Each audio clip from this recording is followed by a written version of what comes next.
News top 9ಗೆ ಸ್ವಾಗತ. ನಾನು Sushma. Sandalwood ಸ್ವೀಟಿಗೆ ಹಣ ವರ್ಗಾವಣೆಗೆ ಕಂಟಕ ತಂದಿದ್ದು ಹೇಗೆ? ಸಿನಿಮಾಗಾಗಿ ಅಡ್ವಾನ್ಸ್ ಪಡೆದ ರಾಧಿಕಾಗೆ ಅಗ್ರಿಮೆಂಟ್ ಆಪತ್ತು. ವಂಚಕ ಯುವರಾಜ ಮತ್ತು ಆ ನಟಿ ಜೊತೆಗಿನ ಸಂಭಾಷಣೆಯಲ್ಲಿ ಏನಿದೆ?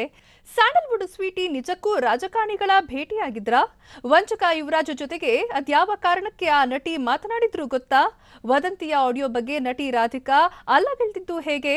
ಇದೆಲ್ಲವನ್ನು ನೋಡೋಣ ಸ್ವೀಟಿಗೆ ಸಂಕಷ್ಟ ನ್ಯೂಸ್ ಟಾಪ್ 9ನಲ್ಲಿ.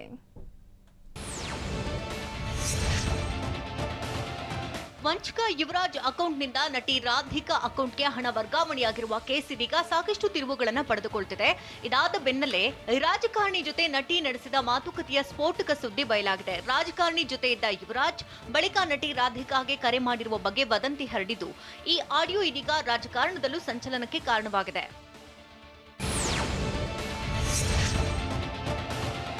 ನಟಿಗೆ ಕರೆ ಮಾಡಿದ ಯುವರಾಜ್ ಈಗ ಅವರು ಬರ್ತಿದ್ದಾರೆ ಅಂತ ಹೇಳಿದ್ದಾರೆ. ಆಗ ಆ ನಟಿಯ ಧ್ವನಿ ಎನ್ನಲಾದ ಆಡಿಯೋದಲ್ಲಿ ಸರಿ ಬರ್ಲಿ, ನಾನು ಸಲ್ವಾರ್ನಲ್ಲಿ ಇದ್ದೀನಿ ಓಕೆನಾ ಅಂತ ಹೇಳಿದ್ದಾರಂತೆ. ಆಗ ಯುವರಾಜ್ ಇಲ್ಲ ಸೀರೆ ಉಟ್ಕೊಳ್ಳಿ ಅಂತ ಹೇಳಿದ್ದಾರೆ. ಅದಕ್ಕೆ ಆ ನಟಿ ಆಡಿಯೋದಲ್ಲಿ ಆರ್ಡಿನರಿ ಸೀರೆ ಆದ್ರೆ ಓಕೆನಾ ಎಂದಿದ್ದಾರೆ. ಇಲ್ಲ ಆರ್ಡಿನರಿ ಬೇಡ, ಈ ಉತ್ತರ ಕರ್ನಾಟಕದವರಿಗೆ ಸೀರೆಯಲ್ಲಿ ಇದ್ರೆ ತುಂಬಾ ಚಂದ ಅಂತ ಯುವರಾಜ್ ಹೇಳಿದ್ದಾನೆ. ಆಗ ಆ ನಟಿ ಮಾತನಾಡಿದ್ದಾರೆ ಎಂಬ ಆಡಿಯೋದಲ್ಲಿ ಗ್ರ್ಯಾಂಡ್ ಸೀರೆ ಉಟ್ಕೊಳ್ಳೋಕೆ ಟೈಮ್ ಬೇಕು, ನಂಗೆ ರೆಡಿ ಆಗೋಕೆ 1 ಗಂಟೆ ಆಗುತ್ತೆ ಅಂತ ಹೇಳಿದ್ದಾರೆ ಎನ್ನಲಾದ ಆಡಿಯೋ ಇದೀಗ ಸಂಚಲನ ಸೃಷ್ಟಿಸಿದೆ.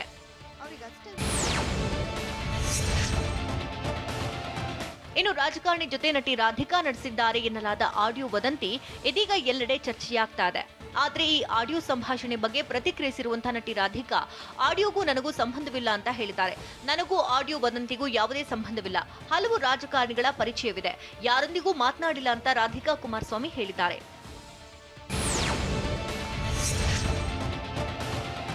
ಹಣ ವರ್ಗಾವಣೆ ಕೇಸ್ನಲ್ಲಿ ಸಿಲುಕಿರುವಂತಹ ಸ್ಯಾಂಡಲ್ವುಡ್ ನಟಿ ಸ್ವೀಟಿ ರಾಧಿಕಾಗೆ ವಂಚಕ ಯುವರಾಜ್ನಿಂದಲೇ ಸಂಕಷ್ಟ ಶುರುವಾಗ್ತಾ ಇದೆ. ಯಾಕಂದ್ರೆ ಯಾವಾಗ ವಂಚಕನ ಅಕೌಂಟ್ನಿಂದ ಹಣ ವರ್ಗಾವಣೆ ಆಯಿತು ಅಂತ ಗೊತ್ತಾಯ್ತು, ಆಗ ದಿಢೀರ್ ಸುದ್ದಿಗೋಷ್ಠಿ ನಡೆಸಿದ್ದ ರಾಧಿಕಾ ರಾತ್ರೋರಾತ್ರಿ ಎಲ್ಲಿಗೆ ಹೋಗಿದ್ದಾರೋ ಗೊತ್ತೇ ಇಲ್ಲ.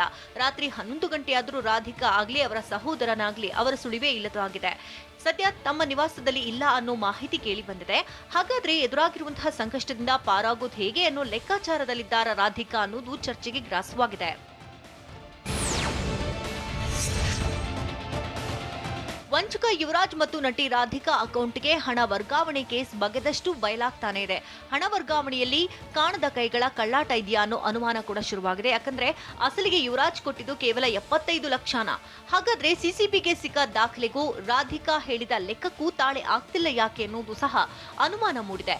ಮತ್ತೊಬ್ಬ ವ್ಯಕ್ತಿಯಿಂದ ಹಣ ಸಂದಾಯವಾಗಿದ್ದು ಹಣದ ಹರಿವಿನ ಜಾಡು ಹಿಡಿದ ಸಿಸಿಬಿಯಿಂದ ಸ್ವೀಟಿಗೆ ಕಂಟಕವಾಗುವ ಸಾಧ್ಯತೆ ಇದೆ.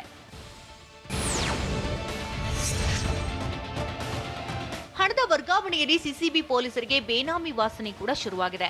ಯುವರಾಜ್ ಅಕೌಂಟ್ನ ಜಾಲಾಡಿರುವಂತಹ ಸಿಸಿಬಿ ಪೊಲೀಸರು ಹಣ ವರ್ಗಾವಣೆ ಬಗ್ಗೆಯೂ ವಿಚಾರಣೆ ನಡೆಸಲಿದ್ದಾರೆ. ಕೇಸ್ ಬಗ್ಗೆ ಅದೊಬ್ಬ ವ್ಯಕ್ತಿಯನ್ನ ವಿಚಾರಣೆ ನಡೆಸಿದಂತಹ ಸಿಸಿಬಿ ವಿಚಾರಣೆ ವೇಳೆ ಬೇನಾಮಿ ಹಣದ ಲೆಕ್ಕಾಚಾರ ಬಯಲಾಗ್ತಾ ಇದೆ. ಬ್ಯಾಂಕ್ ಅಕೌಂಟ್ ನಂದೇ, ಆದ್ರೆ ಹಣ ಮಾತ್ರ ನನ್ನದಲ್ಲ. ಖಾತೆಗೆ ಬಂದ ಹಣದಲ್ಲಿ ನನಗೆ ಪರ್ಸೆಂಟೇಜ್ ಕೊಡ್ತಾ ಇದ್ರು. ಅಕೌಂಟ್ ಪಾಸ್ಬುಕ್, ಎಟಿಎಂ, ಚೆಕ್ ನನ್ನ ಬಳಿ ಇಲ್ಲ ಅಂತ ಆ ವ್ಯಕ್ತಿಗೆ ಹೇಳಿದ್ದಾರೆ.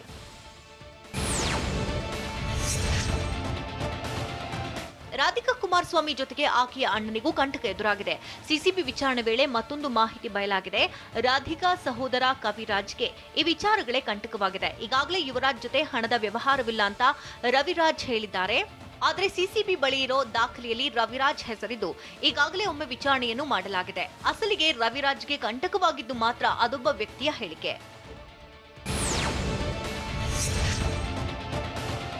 ಹಣ ವರ್ಗಾವಣೆ ಕೇಸ್ಗೆ ಸಂಬಂಧಿಸಿದಂತೆ ಅಣ್ಣ ತಂಗಿಗೂ ಸಂಕಷ್ಟದ ಮೇಲೆ ಸಂಕಷ್ಟ ಎದುರಾಗಲಿದೆ. ಯಾಕಂದ್ರೆ ಹಣ ವರ್ಗಾವಣೆ ಕುರಿತಂತೆ ರಾಧಿಕಾ ಕುಮಾರಸ್ವಾಮಿಗೂ ಸಿಸಿಬಿ ನೋಟಿಸ್ ನೀಡೋ ಸಾಧ್ಯತೆ ಇದೆ. ಹಣ ವರ್ಗಾವಣೆ ಬಗ್ಗೆ ಹೇಳಿಕೆ ಪಡೆಯಲು ಬುಲಾವ್ ಸಾಧ್ಯತೆ ಇದೆ. ಈಗಾಗಲೇ ಸಿಸಿಬಿ ಬಳಿ ರಾಧಿಕಾ ವ್ಯವಹಾರದ ಇಂಚಿಂಚು ಮಾಹಿತಿಯೂ ಸಿಕ್ಕಿದೆ. ಸಿಸಿಬಿ ಬಳಿ ಇರುವ 75 ಲಕ್ಷಕ್ಕೂ ಹೆಚ್ಚು ಹಣ ಜಮೆ ಆಗಿರುವ ಲೆಕ್ಕವಿದ್ದು ಸಿಸಿಬಿ ಅಧಿಕಾರಿಗಳು ಫುಲ್ ಅಲರ್ಟ್ ಆಗಿದ್ದಾರೆ.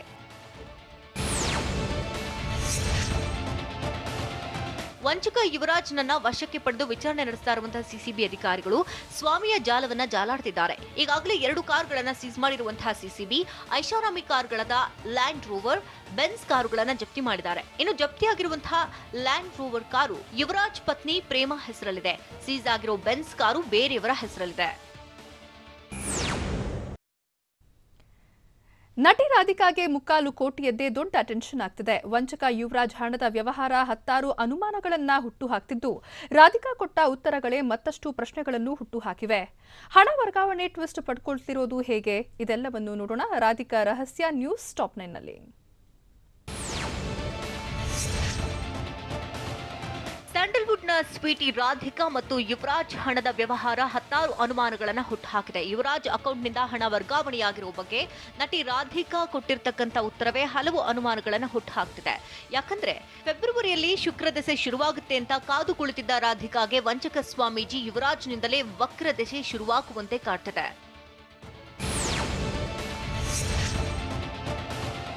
ನಟಿ ರಾಧಿಕಾಗೆ ಫ್ಯಾಮಿಲಿ ಫ್ರೆಂಡ್ ಅಂತಿದ್ದ ವಂಚಕ ಸ್ವಾಮೀಜಿ ಯುವರಾಜ್ ಹೇಳಿದ್ದ ಭವಿಷ್ಯ ನಂಬಿದ್ದ ನಟಿಗೀಗ ಕಂಟಕ ಶುರುವಾಗ್ತಾ ಇದೆ. ಫೆಬ್ರವರಿಯಲ್ಲಿ ನಸೀಬು ಬದಲಾಗುತ್ತೆ ಅಂತ ಸ್ವಾಮೀಜಿ ಹೇಳಿದ್ದಂತೆ. ಹೀಗಾಗಿಯೇ ನಾಟ್ಯರಾಣಿ ಶಾಂತಲೆಯಾಗಲು ಸಜ್ಜಾಗಿದ್ದ ನಟಿ ರಾಧಿಕಾಗೆ ಸ್ವಾಮೀಜಿ ತನ್ನ ಅಕೌಂಟ್ನಿಂದ ಟ್ರಾನ್ಸ್ಫರ್ ಮಾಡಿದ್ದ ಅಕೌಂಟ್ ಶಾಪವಾಗಿ ಪರಿಣಮಿಸಿದೆ. ಸೆಟ್ಟೇರದ ಸಿನಿಮಾಗೆ 75 ಲಕ್ಷ ಬಂಡವಾಳ ಹೂಡಿದ್ಯಾರು ಅನ್ನೋದು ಕೂಡ ತೀವ್ರ ಕುತೂಹಲಕ್ಕೆ ಕಾರಣವಾಗಿದೆ.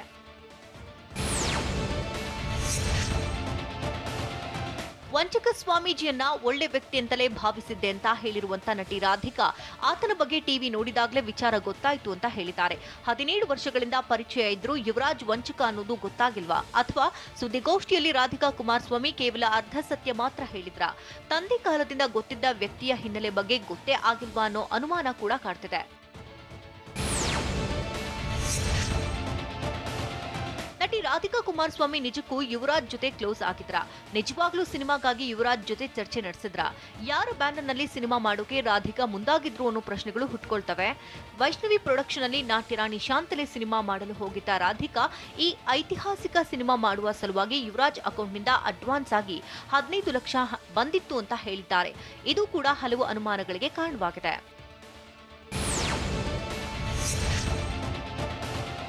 ವಂಚಕ ಯುವರಾಜ್ ಅಕೌಂಟ್ನಿಂದ ನಟಿ ರಾಧಿಕಾ ಅಕೌಂಟ್ಗೆ ಹಣ ವರ್ಗಾವಣೆಯಾಗಿರುವ ಬಗ್ಗೆ ಸಾಕಷ್ಟು ಅನುಮಾನಗಳು ಕಾಡ್ತಾ ಇದೆ. ಹಣದ ಬಗ್ಗೆ ಒತ್ತಿ ಕೇಳೋವರೆಗೆ ನಟಿ ಸೈಲೆಂಟ್ ಆಗಿದ್ಯಾಕೆ? ಯಾರದೋ ಅಕೌಂಟ್ನಿಂದ ಲಕ್ಷಗಟ್ಟಲೆ ಹಣ ಬಂದರೂ ಕೂಡ ಇವರು ಸುಮ್ಮನೆ ಇದ್ದಿದ್ಯಾಕೆ? ಯಾವೆಲ್ಲ ವಿಚಾರಗಳ ಬಗ್ಗೆ ಯುವರಾಜ್ ಜೊತೆ ಚರ್ಚೆ ನಡೆದಿತ್ತು? ಅಗ್ರಿಮೆಂಟ್ ಮಾಡದಿರುವ ಹಿಂದೆ ಪ್ಲಾನ್ ಇದೆಯಾ ಅನ್ನೋದು ಕೂಡ ಸಾಕಷ್ಟು ಚರ್ಚೆಗೆ ಕಾರಣವಾಗಿದೆ.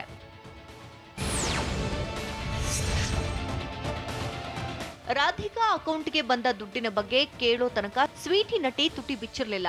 ಮೊದಲು ಜಸ್ಟ್ 15 ಲಕ್ಷ ಕೊಟ್ಟಿದ್ರು ಅಂದಿದ್ದ ರಾಧಿಕಾ ಪ್ರಶ್ನೆಗಳು ಹೆಚ್ಚಾಗ್ತಾ ಇದ್ದಂತೆಯೇ 60 ಲಕ್ಷದ ಬಗ್ಗೆ ಬಾಯ್ಬಿಟ್ಟಿದ್ರು. ಅಗ್ರಿಮೆಂಟ್ ಇಲ್ಲದೆ ಹಣ ಪಡೆದಿದ್ದ ರಾಧಿಕಾ ಕುಮಾರಸ್ವಾಮಿ ಅಗ್ರಿಮೆಂಟ್ ಇಲ್ಲದೆ ಬಾಯಿ ಮಾತಲ್ಲಿ ಮಾತುಕತೆ ನಡೆದಿತ್ತು ಅಂತ ಹೇಳಿದ್ದು ಕೂಡ ಹಲವು ಅನುಮಾನಗಳನ್ನ ಸೃಷ್ಟಿ ಮಾಡಿದೆ. ನಟಿ ರಾಧಿಕಾಗೆ ಹಲವು ರಾಜಕಾರಣಿಗಳ ಜೊತೆ ಲಿಂಕ್ ಇರುವುದು ಪತ್ತೆಯಾಗಿದೆ. ಅದು ಯಾರೋ ಹೇಳಿದ್ದಲ್ಲ, ಖುದ್ದು ರಾಧಿಕಾ ಅವರೇ ರಾಜಕಾರಣಿಗಳನ್ನ ಭೇಟಿಯಾಗಿದ್ದೇನೆ ಅಂತ ಒಪ್ಕೊಂಡಿದ್ದಾರೆ. ರಾಜಕಾರಣಿಗಳನ್ನ ಅದ್ಯಾವ ಕಾರಣಕ್ಕೆ ನಟಿ ಭೇಟಿಯಾಗಿದ್ರು ಅನ್ನೋದು ಮಾತ್ರ ಇನ್ನು ನಿಗೂಢವಾಗಿಯೇ ಉಳಿದಿದೆ. ರಾಜಕೀಯ ಕೆಲಸ ಮಾಡಿಸಿಕೊಳ್ಳಲು ಯಾವ ರಾಜಕಾರಣಿಯನ್ನೂ ಭೇಟಿ ಮಾಡಿಲ್ಲ. ಸೀಟ್ ಕೊಡಿಸೋ ವಿಚಾರವಾಗಿ ಚರ್ಚೆ ನಡೆದಿಲ್ಲ ಅಂತ ಹೇಳಿದ್ರು ಅವರು ಕೊಟ್ಟ ಹಾರಿಗೆ ಉತ್ತರ ಅನುಮಾನಗಳನ್ನ ಹುಟ್ಟುಹಾಕಿದೆ.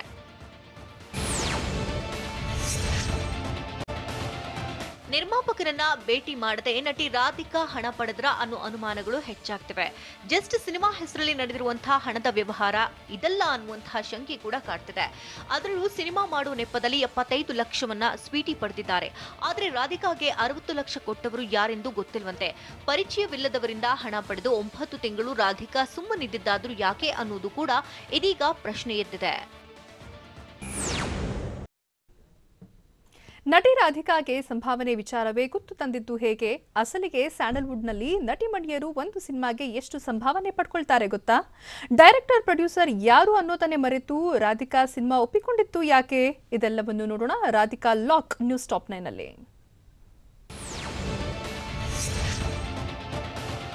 ನಟಿ ರಾಧಿಕಾಗೆ ಸಂಭಾವನೆ ವಿಚಾರವೇ ಸಾಕಷ್ಟು ಸಂಕಷ್ಟ ತಂದೊಡ್ಡುವ ಸಾಧ್ಯತೆ ಇದೆ.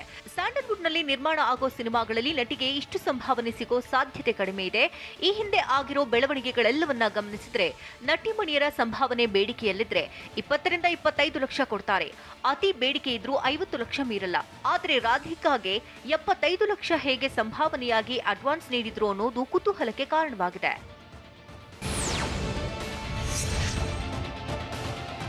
ಸ್ಯಾಂಡಲ್ವುಡ್ನಲ್ಲಿ ನಟಿಯರ ಸಂಭಾವನೆ 40ರಿಂದ 50 ಲಕ್ಷ ದಾಟಲ್ಲ. ಅಂಥದ್ರಲ್ಲಿ ರಾಧಿಕಾ ಸಂಭಾವನೆ 75 ಲಕ್ಷ ಪಡೆದ್ರು ಅನ್ನೋದೇ ದೊಡ್ಡ ಚರ್ಚೆಗೆ ಗ್ರಾಸವಾಗಿದೆ. ಹಲವು ಸ್ಟಾರ್ ನಟಿಯರ ಸಂಭಾವನೆಗೆ ಹೋಲಿಸಿದ್ರೆ ಅಷ್ಟು ಹಣ ಕೊಡೋಕೆ ಸಾಧ್ಯತೆ ಕಡಿಮೆ ಅನ್ನುವಂಥ ಮಾಹಿತಿ ಇದೆ. ನಟಿ ರಮ್ಯಾ ಹೆಚ್ಚು ಸಂಭಾವನೆ ಪಡೆದ ನಟಿ ಅನ್ನೋದನ್ನ ಬಿಟ್ರೆ ಇತ್ತೀಚೆಗೆ ರಶ್ಮಿಕಾ ಮಂದಣ್ಣ ಪಡೆದಿದ್ದಾರೆ. ರಮ್ಯಾಗೆ ಒಂದು ಸಿನಿಮಾಗೆ ಹೈಯೆಸ್ಟ್ ಅಂದ್ರೆ 40ರಿಂದ 50 ಲಕ್ಷ ಮಾತುಕತೆ ಆಗಿತ್ತು. ಇನ್ನು ರಶ್ಮಿಕಾ ಪೊಗರು ಸಿನಿಮಾಗೆ ಮಾತ್ರ 50 ಲಕ್ಷ ನೀಡಲಾಗಿದೆ ಎನ್ನುವಂಥ ಮಾಹಿತಿ ಕೂಡ ಇದೆ. ನಟಿ ರಾಧಿಕಾಗೆ ಸಿನಿಮಾ ಬಿಟ್ಟು ಬೇರೇನೂ ಗೊತ್ತಿರಲಿಲ್ವಾ? ಸಿನಿಮಾ ಯಾವಾಗ ಸೆಟ್ಟಿರುತ್ತೆ ಅನ್ನೋದು ಗೊತ್ತಿರಲಿಲ್ವಾ? ದುಡ್ಡು ಪಡೆದು 9 ತಿಂಗಳು ರಾಧಿಕಾ ಮೌನ ವಹಿಸಿದ್ದು ಯಾಕೆ ಅನ್ನೋ ಟೆನ್ಷನ್ ಶುರುವಾಗಿದೆ. ಹೌದು, ಸಿನಿಮಾ ಮಾಡೋಕೆ 75 ಲಕ್ಷ ಪಡೆದ ರಾಧಿಕಾ ಕುಮಾರಸ್ವಾಮಿಗೆ ಸಿನಿಮಾ ಹೆಸರು ನಾಟ್ಯ ರಾಣಿ ಶಾಂತಲಾ ಅನ್ನೋದು ಬಿಟ್ರೆ ಬೇರೇನೂ ಗೊತ್ತಿರಲಿಲ್ವಂತೆ. ಡೈರೆಕ್ಟರ್ ಪ್ರೊಡ್ಯೂಸರ್ ಗೊತ್ತಿಲ್ಲದಿದ್ರು ಹಣ ಪಡೆದಿದ್ದು ಯಾಕೆ ಅನ್ನೋದೇ ಇದೀಗ $1 ಮಿಲಿಯನ್ ಪ್ರಶ್ನೆ.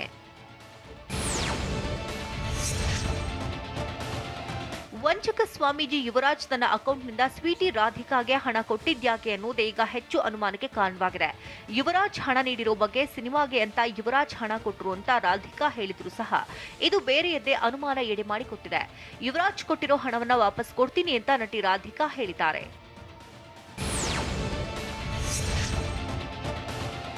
ಸ್ಯಾಂಡಲ್ವುಡ್ ಸ್ವೀಟಿ ರಾಧಿಕಾಗೆ ಸಂಕಷ್ಟಗಳ ಸರಮಾಲೆ ಕಾದಿದ್ಯಾ ಅನ್ನೋ ಅನುಮಾನಗಳು ಕಾಡ್ತಾ ಇದೆ. ಯಾಕಂದ್ರೆ ಸ್ವೀಟಿ ಅಕೌಂಟ್ಗೆ ಬಿದ್ದ ಹಣದ ಬಗ್ಗೆ ತೀವ್ರ ತನಿಖೆ ಚುರುಕುಗೊಳ್ಳುವ ಸಾಧ್ಯತೆ ಇದೆ. ಸ್ವೀಟಿ ರಾಧಿಕಾರನ್ನ ಸಿಸಿಬಿ ವಿಚಾರಣೆಗೆ ಒಳಪಡಿಸುತ್ತಾ? ಈ ಬಗ್ಗೆ ನಟಿ ರಾಧಿಕಾಗೆ ನೋಟಿಸ್ ಜಾರಿಯಾಗಲಿದ್ಯಾ? ಈ ಡೌಟ್ ಕೂಡ ಕಾಡ್ತಿದೆ. ವಿಚಾರಣೆಗೆ ಹಾಜರಾಗುವಂತೆ ನೋಟಿಸ್ ನೀಡಿದ್ರೆ ತನಿಖೆಗೆ ಹಾಜರಾಗಬೇಕಾಗತ್ತೆ. ರಾಧಿಕಾ ಯುವರಾಜ್ ಲಿಂಕ್ ಬಗ್ಗೆ ತನಿಖೆ ನಡೆಸಲಿದೆ ಸಿಸಿಬಿ. ಬೇರೆ ಯಾವುದಾದ್ರೂ ಹಣದ ವ್ಯವಹಾರ ಇತ್ತಾ ಅನ್ನೋ ಬಗ್ಗೆ ಕೂಡ ತನಿಖೆ ನಡೆಯುತ್ತೆ.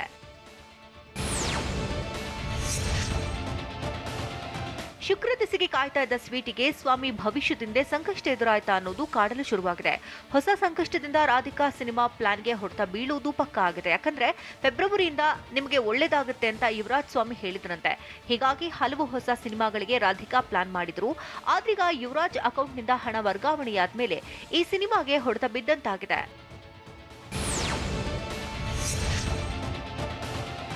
ರಾಧಿಕಾ ಹೊಸ ಸಿನಿಮಾಗಳ ಪೈಕಿ ನಾಟ್ಯ ರಾಣಿ ಶಾಂತಲಾ ಕೂಡ ಒಂದು. ನಿರ್ಮಾಪಕರೊಬ್ಬರಿಂದ ವರ್ಗಾವಣೆಯಾದ ಹಣದಿಂದಲೇ ಸ್ವೀಟಿಗೆ ಸಂಕಷ್ಟ ಎದುರಾಗಿದೆ. ತನ್ನ ಕನಸಿನ ಪಾತ್ರದಲ್ಲಿ ನಟಿಸುವ ಸಲುವಾಗಿ ರಾಧಿಕಾ ನಾಟ್ಯ ರಾಣಿ ಶಾಂತಲಾ ಚಿತ್ರದಲ್ಲಿ ನಟಿಸಲು ಮುಂದಾಗಿದ್ರು. ಹಣ ಯಾರಿಂದ ಬಂತು ಅನ್ನೋದ್ರಿಂದಲೇ ರಾಧಿಕಾಗೆ ದೊಡ್ಡ ಸಂಕಷ್ಟ ಎದುರಾಗಲಿದೆ. ಸಿನಿಮಾಗಾಗಿ ನನ್ನ ಖಾತೆಗೆ ಹಣ ಬಂದಿದೆ ಅಂತ ರಾಧಿಕಾ ಹೇಳ್ತಿದ್ದಾರೆ. ಆದ್ರೆ ಸ್ವೀಟಿ ಹಣ ಕೊಟ್ಟ ನಿರ್ಮಾಪಕರ ಹೆಸರು ಹೇಳಿಲ್ಲ.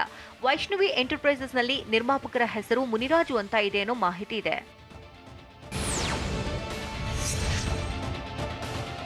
ವಂಚಕ ಸ್ವಾಮೀಜಿ ಯುವರಾಜ್ ಕೇವಲ ನಟಿ ರಾಧಿಕಾ ಜೊತೆ ಮಾತ್ರ ಹಣಕಾಸಿನ ವ್ಯವಹಾರ ಮಾಡಿಲ್ಲ. ಸ್ಯಾಂಡಲ್ವುಡ್ನ ಮತ್ತೋರ್ವ ನಟಿಯ ಜೊತೆಯೂ ಈತ ವ್ಯವಹಾರ ನಡೆಸಿದ್ದಾನೆ. ಯುವರಾಜ್ ಜೊತೆ ಹಲವು ಬಾರಿ ನಟಿ ಚರ್ಚಿಸಿದ್ದಾರೆ. ಯುವರಾಜ್ಗೆ ಕರೆ ಮಾಡಿ ಚರ್ಚೆ ಮಾಡಿರುವಂತಹ ಸ್ಯಾಂಡಲ್ವುಡ್ ನಟಿಯ ಬಗ್ಗೆ ತನಿಖೆ ಚುರುಕುಗೊಳ್ಳುವ ಸಾಧ್ಯತೆ ಇದೆ.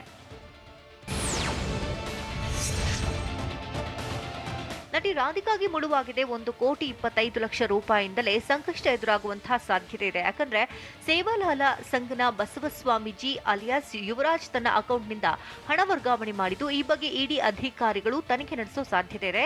ಬರೀ 15 ಲಕ್ಷ ಅಷ್ಟೇ, ಅದು ಸಹ ಸಿನಿಮಾ ಅಡ್ವಾನ್ಸ್ ಅಂತಾರೆ. ಆದ್ರೆ ಅಗ್ರಿಮೆಂಟ್ ಮಾಡಿಕೊಂಡು ನಾನು ಯಾವ ಸಿನಿಮಾವನ್ನು ಮಾಡಿಲ್ಲ ಅಂತಾರೆ. ಈ ಬಗ್ಗೆ ತನಿಖೆ ಆಗುವ ಸಾಧ್ಯತೆ ಇದೆ. ನಾಳೆ ಮತ್ತೆ ಕೋವ್ಯಾಕ್ಸಿನ್ ಡ್ರೈ ರನ್ ಹೇಗೆ ನಡೆಯಲಿದೆ ಗೊತ್ತಾ? 2ನೇ ಸುತ್ತಿನ ಡ್ರೈ ರನ್ಗೆ ಕರ್ನಾಟಕ ಹೇಗೆ ಸಿದ್ಧವಾಗಿದೆ? ಸ್ಯಾಂಡಲ್ವುಡ್ ಡ್ರಗ್ಸ್ ಕೇಸ್ನಲ್ಲಿ ಶಿವಪ್ರಕಾಶ್ ಚಪ್ಪಿ ವಿಚಾರಣೆಯಲ್ಲಿ ಬಾಯ್ಬಿಟ್ಟಿದ್ದೇನು? ಇದೆಲ್ಲವನ್ನು ನೋಡೋಣ ಬೆಂಗಳೂರು ನ್ಯೂಸ್ ಟಾಪ್ 9 ನಲ್ಲಿ.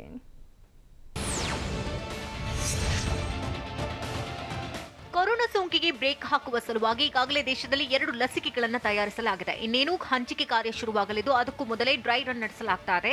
ದೇಶದಲ್ಲಿ ಈಗಾಗಲೇ ಒಂದು ಹಂತದ ಡ್ರೈ ರನ್ ನಡೆದಿದ್ದು ನಾಳೆ ಮತ್ತೊಂದು ಹಂತದ ಡ್ರೈ ರನ್ ನಡೆಯುತ್ತೆ ಅಂತ ಆರೋಗ್ಯ ಸಚಿವ ಡಾಕ್ಟರ್ ಕೆ ಸುಧಾಕರ್ ಹೇಳಿದರು. ಬೆಂಗಳೂರಿನಲ್ಲಿ ಮಾತನಾಡಿದ ಸುಧಾಕರ್, ರಾಜ್ಯದಲ್ಲಿ ನಾಳೆ ಕೊರೋನಾ ಲಸಿಕೆ ಡ್ರೈ ರನ್ ನಡೆಯುತ್ತೆ. ಈವರೆಗೂ ಡ್ರೈ ರನ್ ನಲ್ಲಿ ಯಾವುದೇ ಲೋಪದೋಷ ಕಂಡು ಬಂದಿಲ್ಲ ಅಂತ ಹೇಳಿದರು.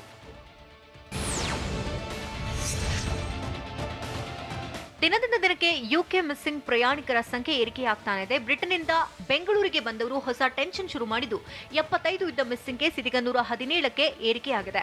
ಬೆಂಗಳೂರಿನಲ್ಲಿ 112 ಸೋಂಕಿತರಿದ್ರೆ ಬೆಂಗಳೂರು ಹೊರತುಪಡಿಸಿ 5 ಜನರು ಮಿಸ್ಸಿಂಗ್ ಆಗಿದ್ದಾರೆ. ಆರೋಗ್ಯ ಇಲಾಖೆಗೆ ಇವರನ್ನ ಹುಡುಕೋದೇ ದೊಡ್ಡ ತಲೆನೋವಾಗಿದೆ. ಗೃಹ ಇಲಾಖೆ ಹಾಗೂ ಆರೋಗ್ಯ ಇಲಾಖೆಯಿಂದ ಶೋಧ ಮುಂದುವರೆದಿದೆ.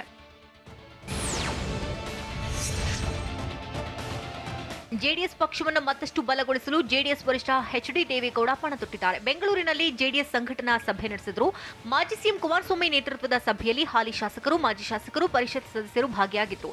ಇನ್ನು ಇತ್ತೀಚೆಗೆ ಪಕ್ಷದಿಂದ ದೂರ ಉಳಿದಿದ್ದ ಗುಬ್ಬಿ ಶ್ರೀನಿವಾಸ್ ಸಭೆಗೆ ಆಗಮಿಸಿದರೆ ಶಾಸಕ ಜಿಟಿ ದೇವೇಗೌಡ ಗೈರಾಗುವ ಮೂಲಕ ಮತ್ತೆ ಪಕ್ಷದಿಂದ ಅಂತರ ಕಾಯ್ದುಕೊಂಡಿದ್ದಾರೆ. ವೃದ್ಧರನ್ನೇ ಟಾರ್ಗೆಟ್ ಮಾಡ್ತಾ ಇದ್ದ ಐನಾತಿ ಚೋರ ಕೊನೆಗೂ ಸೆರೆ ಸಿಕ್ಕಿದ್ದಾನೆ. ಈತನಿಗೆ ವೃದ್ಧರು ಹಾಗೂ ಅನಕ್ಷರಸ್ಥರೇ ಟಾರ್ಗೆಟ್ ಆಗ್ತಿದ್ರು. ಬೆಂಗಳೂರಿನ ಸೋಲದೇವನಹಳ್ಳಿ ಪೊಲೀಸರು ಮಂಜೇಶ್ ಅಲಿಯಾಸ್ ಚೌಲ್ಟ್ರಿ ಮಂಜ ಅಲಿಯಾಸ್ ಹೊಟ್ಟೆ ಮಂಜ ಅಲಿಯಾಸ್ 420 ಮಂಜನನ್ನ ಅರೆಸ್ಟ್ ಮಾಡಿದ್ದಾರೆ. ಗಮನ ಬೇರೆಡೆ ಸೆಳೆದು ಕೃತ್ಯ ಎಸಗ್ತಾ ಇದ್ದ ಆರೋಪಿ ಕೃತ್ಯದ ಬಳಿಕ ಅಮಾಯಕನಂತೆ ಎಲ್ಲೆಂದರಲ್ಲಿ ಓಡಾಡಿಕೊಂಡಿರ್ತಿದ್ದ. ವೃದ್ಧರ ಹಾಗೂ ಅನಕ್ಷರಸ್ಥರನ್ನ ಗುರುತಿಸಿ ವೃದ್ಧಾಪ್ಯ ವೇತನ, ರೇಷನ್ ಕಾರ್ಡ್, ವಿಧವಾ ವೇತನ, ಆಧಾರ್ ಕಾರ್ಡ್ ಮಾಡಿಸಿಕೊಡೋದಾಗಿ ನಂಬಿಸಿ ಕಾರ್ಡ್ ಮಾಡಿಸುವ ಸೋಗಿನಲ್ಲಿ ಚಿನ್ನಾಭರಣ ಕಳವು ಮಾಡಿದ್ದ.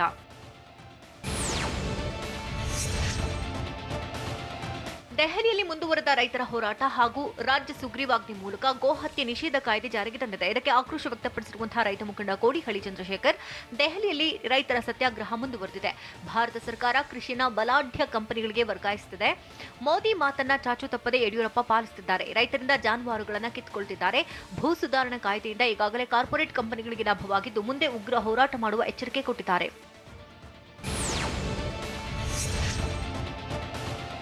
ಸಂಚಾರಿ ಸಸ್ಯ ಆರೋಗ್ಯ ಚಿಕಿತ್ಸಾಲಯ ಲೋಕಾರ್ಪಣೆಗೊಂಡಿದೆ. ಇದು ಸಿಎಂ ಬಿಎಸ್ವೈರ ಕನಸಿನ ಯೋಜನೆಯಾಗಿದೆ ಎಂದು ಕೃಷಿ ಸಚಿವ ಬಿಸಿ ಪಾಟೀಲ್ ಬೆಳೆಗಳಲ್ಲಿ ಸಮಸ್ಯೆ ಇದ್ದರೆ ಸಹಾಯವಾಣಿ ಸಂಖ್ಯೆ 155313ಕ್ಕೆ ಕರೆ ಮಾಡಬಹುದು ಎಂದು ಹೇಳಿದ್ದಾರೆ. ನೇರವಾಗಿ ನಿಮ್ಮ ತೋಟದ ಬಳಿಯೇ ವಾಹನ ಬಂದು ಬೆಳೆ ಸಮಸ್ಯೆ ಬಗ್ಗೆ ಸಂಪೂರ್ಣ ಮಾಹಿತಿ ನೀಡಲಾಗುವುದು ಅಂತ ಬಿಸಿ ಪಾಟೀಲ್ ಹೇಳಿದರು. ಸಾಲ ಮಾಡಿ ಬಸ್ ಖರೀದಿಸಿ ಮತ್ತೆ ಸಾಲ ತೀರಿಸುವುದು ಸಾಮಾನ್ಯ ಅಂತ ಸಾರಿಗೆ ಸಚಿವ ಲಕ್ಷ್ಮಣ ಸವದಿ ಹೇಳಿದ್ದಾರೆ. ವಿಧಾನಸೌಧದಲ್ಲಿ ಮಾತನಾಡಿದ ಲಕ್ಷ್ಮಣ ಸವದಿ, ಎಲೆಕ್ಟ್ರಿಕ್ ಬಸ್ ಖರೀದಿಗೆ ವಾರದಲ್ಲಿ ಟೆಂಡರ್ ಪ್ರಕ್ರಿಯೆ ನಡೀತಾ ಇದ್ದು ಬೆಂಗಳೂರು, ಹುಬ್ಬಳ್ಳಿ, ಧಾರವಾಡ ಎಲೆಕ್ಟ್ರಿಕ್ ಬಸ್ ಸಂಚರಿಸಲಿದೆ ಅಂತ ಹೇಳಿದ್ರು. ಬೇರೆಯವರಿಂದ ಹೂಡಿಕೆ ಮಾಡಿಸಿ ಸರ್ಕಾರ ಸಬ್ಸಿಡಿ ಕೊಡುತ್ತೆ. ಸದ್ಯ ಪ್ರಾಯೋಗಿಕವಾಗಿ 350 ಬಸ್ಗಳನ್ನು ಬಿಡಲಾಗುತ್ತೆ ಅಂತ ಸವದಿ ಹೇಳಿದ್ರು.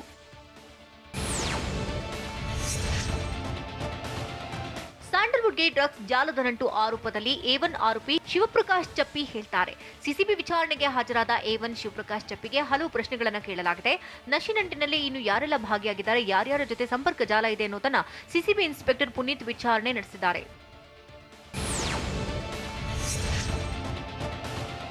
ಕೊರೋನಾ ಬಂದ ಬಳಿಕ ಮಾನಸಿಕ ರೋಗ ಹೆಚ್ಚಾಗಿದ್ದು ದೇಗುಲಗಳಲ್ಲಿ ಮಾನಸಿಕ ರೋಗ ತಡೆಯುವ ಕೆಲಸ ಆಗಬೇಕು ಅಂತ ಆರ್ಟ್ ಆಫ್ ಲಿವಿಂಗ್ ನ ರವಿಶಂಕರ್ ಗುರೂಜಿ ಹೇಳಿದರು. ಬೆಂಗಳೂರಿನಲ್ಲಿ ಮಾತನಾಡಿದ ರವಿಶಂಕರ್, ರಾಜಶ್ರಯ ಇದ್ರೆ ಮಾತ್ರ ಧರ್ಮ ಉಳಿಯೋಕೆ ಸಾಧ್ಯ, ಇಲ್ಲದೆ ಹೋದ್ರೆ ಧರ್ಮ ಉಳಿಯಲು ಸಾಧ್ಯವಿಲ್ಲ. ದೇವಸ್ಥಾನ ತಪ್ಪು ಭೂಮಿಯಾಗಿರಬೇಕು. ಸಿಬ್ಬಂದಿ ಪುರೋಹಿತರಿಗೆ ಪ್ರಶಿಕ್ಷಣ ನೀಡಬೇಕು ಅಂತ ರವಿಶಂಕರ್ ಹೇಳಿದರು. ಕೆಡಿಪಿ ಸಭೆಯಲ್ಲಿ ಎಡಬ್ಲ್ಯೂ ಮೇಲೆ ಸಚಿವ ಮಾಧುಸ್ವಾಮಿ ಫುಲ್ ಗರಂ. ಕಾನೂನು ಸಚಿವರ ತರಾಟೆಗೆ ತಂಡ ಹೊಡೆದ ಇಂಜಿನಿಯರ್ಸ್. ಸಂಪುಟ ವಿಸ್ತರಣೆಯಲ್ಲಿ ಸಿಎಂ ಬಿಎಸ್ವೈಗೆ ಸಿಕ್ಕಿದ್ಯಾ ಪರಮಾಧಿಕಾರ? ವ್ಯಾಕ್ಸಿನ್ ಹಂಚಿಕೆಯಲ್ಲಿ ರಾಜಕೀಯ ಬೇಡ ಅಂತ ಹೇಳಿದ್ದು ಯಾರು? ಇದೆಲ್ಲವನ್ನು ನೋಡೋಣ ಸಮಗ್ರ ಕರ್ನಾಟಕ ನ್ಯೂಸ್ ಟಾಪ್ 9 ನಲ್ಲಿ.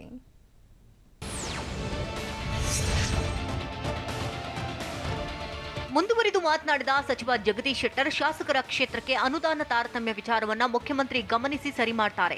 ಅಲ್ಲದೆ ಸಚಿವ ಸಂಪುಟ ವಿಸ್ತರಣೆ ನನ್ನ ವ್ಯಾಪ್ತಿಯಲ್ಲಿ ಇಲ್ಲ. ಸಂಪುಟ ವಿಸ್ತರಣೆ ಬಗ್ಗೆ ಸಿಎಂ ಬಿಎಸ್ವೈ ಪರಮಾಧಿಕಾರ. ವರಿಷ್ಠರ ಜೊತೆ ಚರ್ಚಿಸಿ ತೀರ್ಮಾನ ಮಾಡ್ತಾರೆ ಅಂತ ಮೈಸೂರಿನಲ್ಲಿ ಸಚಿವ ಜಗದೀಶ್ ಶೆಟ್ಟರ್ ಹೇಳಿದ್ದಾರೆ.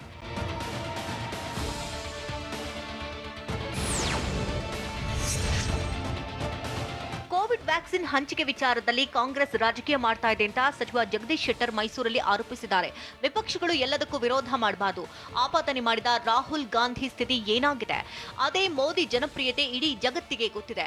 ಅವರು ನಂಬರ್ 1 ಸ್ಥಾನದಲ್ಲಿದ್ದಾರೆ ಅಂತ ಪಿಎಂ ಮೋದಿಯನ್ನ ಕೊಂಡಾಡಿದ್ದಾರೆ.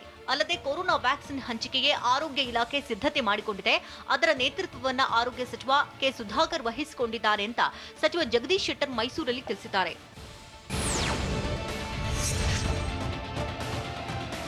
ಕೋಲಾರದಲ್ಲಿ 28 ನರ್ಸಿಂಗ್ ವಿದ್ಯಾರ್ಥಿಗಳಲ್ಲಿ ಕೊರೋನಾ ಸೋಂಕು ಪತ್ತೆಯಾಗಿದೆ. ಕೇರಳದಿಂದ ಬಂದಿದ್ದ 27 ನರ್ಸಿಂಗ್ ಸ್ಟೂಡೆಂಟ್ ಸೇರಿ ಪಶ್ಚಿಮ ಬಂಗಾಳದ ಒಬ್ಬನಿಗೆ ಪಾಸಿಟಿವ್ ಇರುವುದು ಖಚಿತಪಟ್ಟಿದೆ. ಕೋಲಾರದಲ್ಲಿ ಈವರೆಗೆ 400 ವಿದ್ಯಾರ್ಥಿಗಳಿಗೆ ಪರೀಕ್ಷೆ ಮಾಡಲಾಗಿದ್ದು ಇನ್ನುಳಿದ ಸ್ಟೂಡೆಂಟ್ಸ್ ವರದಿ ಬರಬೇಕಿದೆ. ಸದ್ಯ ಸೋಂಕಿತ ವಿದ್ಯಾರ್ಥಿಗಳನ್ನು ಹಾಸ್ಟೆಲ್ಗಳಲ್ಲಿ ಕ್ವಾರಂಟೈನ್ ಮಾಡಲಾಗಿದೆ.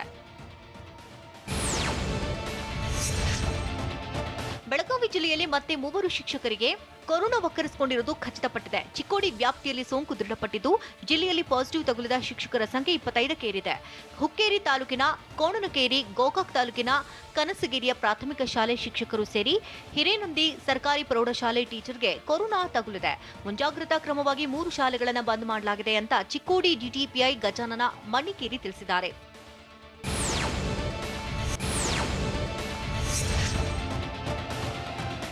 ಶಿವಮೊಗ್ಗದಲ್ಲಿ ರಾತ್ರಿ ಸುರಿದ ಧಾರಾಕಾರ ಮಳೆ ಅವಾಂತರವನ್ನೇ ಸೃಷ್ಟಿ ಮಾಡಿದ್ದು. ಭರ್ಜರಿ ವರ್ಷಧಾರೆಗೆ ಹೊಸಮನೆ ಬಡಾವಣೆಯ ರಾಜಕಾಲುವೆ ತುಂಬಿ ಹರಿದ ಪರಿಣಾಮ ಹಲವು ಮನೆಗಳಿಗೆ ನೀರು ನುಗ್ಗಿತ್ತು. ಹೀಗಾಗಿ ಬಡಾವಣೆಯ ಜನ ರಾತ್ರಿ ಇಡೀ ನಿದ್ದೆಯಿಲ್ಲದೆ ಪರದಾಡಿದ್ರು. ಗೃಹ ಬಳಕೆ ವಸ್ತುಗಳು ನೆನೆದ ಪರಿಣಾಮ ಮಳೆ ನೀರನ್ನ ಹೊರಹಾಕುವುದರಲ್ಲೇ ಸುಸ್ತಾದ್ರು. ಸ್ಥಳಕ್ಕೆ ಬಂದು ಸಮಸ್ಯೆ ಆಲಿಸದ ಪಾಲಿಕೆ ಅಧಿಕಾರಿಗಳ ವಿರುದ್ಧ ಸ್ಥಳೀಯರು ಆಕ್ರೋಶ ವ್ಯಕ್ತಪಡಿಸಿದರು. ಕೋಲಾರ ನಗರದಲ್ಲಿ ಸತತವಾಗಿ ಮಳೆ ಸುರಿತಾ ಇದ್ದು ಜನಜೀವನ ಅಸ್ತವ್ಯಸ್ತವಾಗಿತ್ತು. ಜನರು ಜಿಡಿ ಮಳೆಯಲ್ಲೇ ತಮ್ಮ ಕೆಲಸ ಕಾರ್ಯಗಳಿಗಾಗಿ ರಸ್ತೆಗೆ ಇಳಿದಿದ್ರು. ಇನ್ನು ಕೆಲ ಜನ ಶೀತಕ್ಕೆ ಹೊರಕ್ಕೆ ಬಾರದೆ ಮನೆಯಲ್ಲೇ ತಂಗಿದ್ರು. ಹೀಗಾಗಿ ರಸ್ತೆಗಳಲ್ಲಿ ಜನಸಂಖ್ಯೆ ತೀರಾ ವಿರಳವಾಗಿತ್ತು. ಅಲ್ಲದೆ ಬೆಳಬೆಳಗ್ಗೆಯಿಂದ ಸುರಿದ ಮಳೆಯನ್ನ ಶಪಿಸುತ್ತಲೇ ಜನ ತಮ್ಮ ಕೆಲಸಗಳತ್ತ ಮುಖ ಮಾಡಿದ್ರು. ಕೇಂದ್ರ ಸರ್ಕಾರದ ವಿರುದ್ಧ ಸಿಡಿದಿದ್ದ ರೈತರಿಂದ ಬೃಹತ್ ಟ್ರ್ಯಾಕ್ಟರ್ ರ್ಯಾಲಿ. ಅನ್ನದಾತರ ಸ್ಫೋಟ ತಡೆಯೋಕೆ ಗಡಿಗಳಲ್ಲಿ ಖಾಕಿ ಸರ್ಪಗಾವಲು. ಸೋಲಿನ ಸುಳಿಯಿಂದ ಅಧಿಕಾರ ಹಸ್ತಾಂತರಿಸುವ ವೇಳೆ ಟ್ರಂಪ್ ಬೆಂಬಲಿಗರ ಹಿಂಸಾಚಾರ. ದ್ವೇಷದ ಕುಲ್ಮೆಯಾದ ವಾಷಿಂಗ್ಟನ್ ಡಿಸಿ. ಇಂಥ ಮತ್ತಷ್ಟು ಸ್ಟೋರಿಗಳನ್ನು ನೋಡೋಣ ನ್ಯಾಷನಲ್ ನ್ಯೂಸ್ ಟಾಪ್ 9ನಲ್ಲಿ.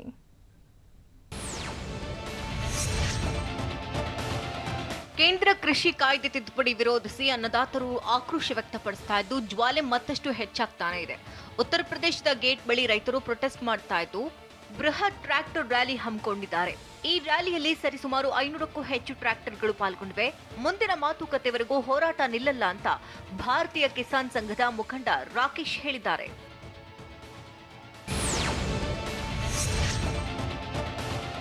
ಕೃಷಿ ಮಸೂದೆ ವಿರುದ್ಧ ರೈತರ ಹೋರಾಟ ನಿಲ್ಲೋ ಲಕ್ಷಣಗಳೇ ಕಾಣ್ತಿಲ್ಲ. ಅದರಲ್ಲೂ ಸಿಂಘು ಬಾರ್ಡರ್ನಲ್ಲಿ ರೈತರು ಹೆಚ್ಚಿನ ಸಂಖ್ಯೆಯಲ್ಲಿ ಪ್ರತಿಭಟನೆಯಲ್ಲಿ ಭಾಗಿಯಾಗ್ತಾ ಇದ್ದು ಗಡಿ ಭಾಗಗಳಲ್ಲಿ ಹೆಚ್ಚಿನ ಭದ್ರತೆ ವಹಿಸಲಾಗಿದೆ.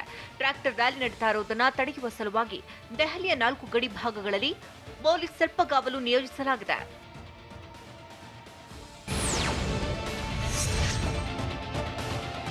ಕೊರೋನಾ ಮತ್ತು ಲಾಕ್ಡೌನ್ನಿಂದಾಗಿ ಸಂಕಷ್ಟಕ್ಕೆ ಸಿಲುಕಿರುವ ಭಾರತೀಯರಿಗೆ ಮತ್ತೊಂದು ಹೊಡೆತ ಬಿದ್ದಿದೆ.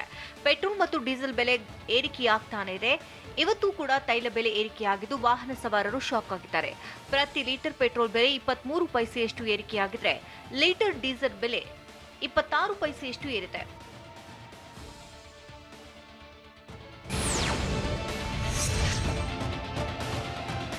ಅಮೆರಿಕದ ಕ್ಯಾಪಿಟಲ್ ಕಟ್ಟಡದಲ್ಲಿ ಘರ್ಷಣೆ ಕ್ಷಣಕ್ಕೂ ಜ್ವಾಲೆಯಾಗಿ ಹಬ್ತಾನೆ ಇದೆ.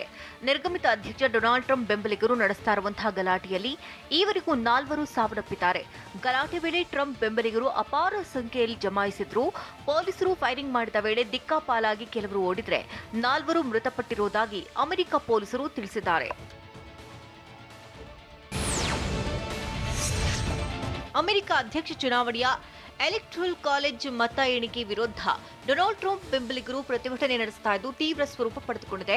ವಾಷಿಂಗ್ಟನ್ ಡಿಸಿಯಲ್ಲಿ ಭಾರೀ ಪ್ರತಿಭಟನೆ ನಡೀತಾ ಇದ್ದು ಪ್ರತಿಭಟನೆ ನಿಯಂತ್ರಣಕ್ಕೆ ಪೊಲೀಸರು ಗುಂಡು ಹಾರಿಸಿದ್ದಾರೆ. ಈ ವೇಳೆ ಪ್ರತಿಭಟನಾ ನಿರತ ಓರ್ವ ಮಹಿಳೆ ಗುಂಡೇಟಿನಿಂದ ಸಾವನ್ನಪ್ಪಿದ್ದಾರೆ. ಆಶ್ಲಿ ಬಬಿತಾ ಎನ್ನುವ ಮಹಿಳೆ ಸಾವನ್ನಪ್ಪಿದ್ದು ಅಮೆರಿಕದ ಏರ್ ಫೋರ್ಸ್ನಲ್ಲಿ ಆಶ್ಲಿ ಬಬಿತಾ ಸೇವೆ ಸಲ್ಲಿಸಿದ್ರು. ಅಮೆರಿಕದ ಕ್ಯಾಪಿಟಲ್ ಬಿಲ್ಡಿಂಗ್ನಲ್ಲಿ ನಡೆದ ಹಿಂಸಾಚಾರದ ಬಗ್ಗೆ ಅಮೆರಿಕದ ಮಾಜಿ ಅಧ್ಯಕ್ಷ ಬರಾಕ್ ಒಬಾಮಾ ಆಕ್ರೋಶ ವ್ಯಕ್ತಪಡಿಸಿದ್ದಾರೆ. ಹಿಂಸಾಚಾರದ ಬಗ್ಗೆ ಬೇಸರ ವ್ಯಕ್ತಪಡಿಸಿರುವಂತಹ ಒಬಾಮಾ ಅಮೆರಿಕ ಕಾಂಗ್ರೆಸ್ ಮೇಲಿನ ದಾಳಿ ದೊಡ್ಡ ಅವಮಾನ ಎಂದಿದ್ದಾರೆ. ಆದರೆ ಈ ಹಿಂಸಾಚಾರ ಅಚ್ಚರಿಯಲ್ಲವೆನ್ನುವ ಮೂಲಕ ಅಧ್ಯಕ್ಷ ಟ್ರಂಪ್ ಮೇಲೆ ಬರಾಕ್ ಒಬಾಮಾ ವಾಗ್ದಾಳಿ ನಡೆಸಿದ್ದಾರೆ. ಅಮೆರಿಕದ ಕ್ಯಾಪಿಟಲ್ ಬಿಲ್ಡಿಂಗ್ನಲ್ಲಿ ಹಿಂಸಾಚಾರ ನಡೆದಿದ್ದರ ಬಗ್ಗೆ ಭಾರತದ ಪ್ರಧಾನಿ ಮೋದಿ ಕಳವಳ ವ್ಯಕ್ತಪಡಿಸಿದ್ದಾರೆ. ಅಧಿಕಾರವನ್ನು ಕ್ರಮಬದ್ಧವಾಗಿ ಮತ್ತು ಶಾಂತಿಯುತವಾಗಿ ವರ್ಗಾವಣೆ ಮಾಡಬೇಕು ಅಂತ ಮೋದಿ ಟ್ವೀಟ್ ಮಾಡಿದ್ದಾರೆ. ಕಾನೂನು ಬಾಹಿರ ಪ್ರತಿಭಟನೆಗಳ ಮೂಲಕ ಪ್ರಜಾಪ್ರಭುತ್ವ ಪ್ರಕ್ರಿಯೆ ಮಟ್ಟ ಹಾಕುವುದು ಸಾಧ್ಯವಿಲ್ಲ ಅಂತ ಮೋದಿ ಟ್ವೀಟ್ ಮಾಡಿದ್ದಾರೆ.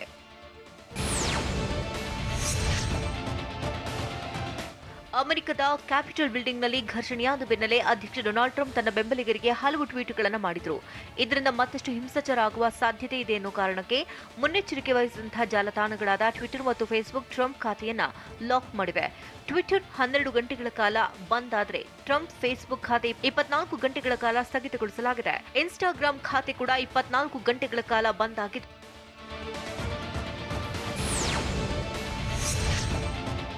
ಇಂಗ್ಲೆಂಡ್ನಲ್ಲಿ ಕೊರೋನಾ ಸೋಂಕು ತನ್ನ ಕಬಂದ ಬಾಹುವನ್ನ ಚಾಚುತ್ತಾನೆ ಇದೆ. ಎಷ್ಟರ ಮಟ್ಟಿಗೆ ಅಂದ್ರೆ ಒಂದೆಡೆ ಬ್ರಿಟನ್ ಭೂತದ ಹಾವಳಿ ಇದ್ರೆ ಮತ್ತೊಂದು ಕಡೆ ಹಳೆ ವೈರಸ್ ಕೂಡ ಅಬ್ಬರಿಸ್ತಾನೆ ಇದೆ. ನಿನ್ನೆ ಒಂದೇ ದಿನ ಕೊರೋನಾದಿಂದ 1041 ಮಂದಿ ಸಾವನ್ನಪ್ಪಿದ್ದಾರೆ. ಏಪ್ರಿಲ್ ಬಳಿಕ ಇದೀಗ ಅತಿ ಹೆಚ್ಚು ಸೋಂಕಿತರು ಸಾವನ್ನಪ್ಪಿದ್ದು ಇಂಗ್ಲೆಂಡ್ ಜನರಲ್ಲಿ ಆತಂಕ ಹೆಚ್ಚು ಮಾಡಿದೆ. ರಾಷ್ಟ್ರಗೀತೆ ಹಾಡುವ ವೇಳೆ ಬೌಲರ್ ಸಿರಾಜ್ ಕಣ್ಣೀರಿಟ್ಟಿದ್ದು ಯಾಕೆ? ಕೊನೆಯ ಟೆಸ್ಟ್ ಪಂದ್ಯವನ್ನ ಭಾರತ ಆಡೋದೇ ಇಲ್ವಾ?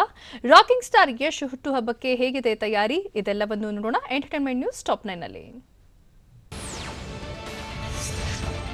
ಆಸ್ಟ್ರೇಲಿಯಾ ವಿರುದ್ಧದ 3ನೇ ಟೆಸ್ಟ್ ಪಂದ್ಯ ಆರಂಭಕ್ಕೂ ಮುನ್ನ ರಾಷ್ಟ್ರಗೀತೆ ಹಾಡುವ ವೇಳೆ ಟೀಂ ಇಂಡಿಯಾ ವೇಗಿ ಮೊಹಮ್ಮದ್ ಸಿರಾಜ್ ಭಾವುಕರಾಗಿದ್ದಾರೆ. ತಂದೆಯ ಸಾವಿನ ಸುದ್ದಿ ತಿಳಿದ್ರು ಅವರ ಕನಸನ್ನ ಸಾಕಾರಗೊಳಿಸಲು ಆಸೀಸ್ ನೆಲದಲ್ಲೇ ಉಳಿದಿರೋ ಸಿರಾಜ್ ಮೆಲ್ಬೋರ್ನ್ ಟೆಸ್ಟ್ನಲ್ಲಿ ಪದಾರ್ಪಣೆ ಮಾಡಿದ್ರು.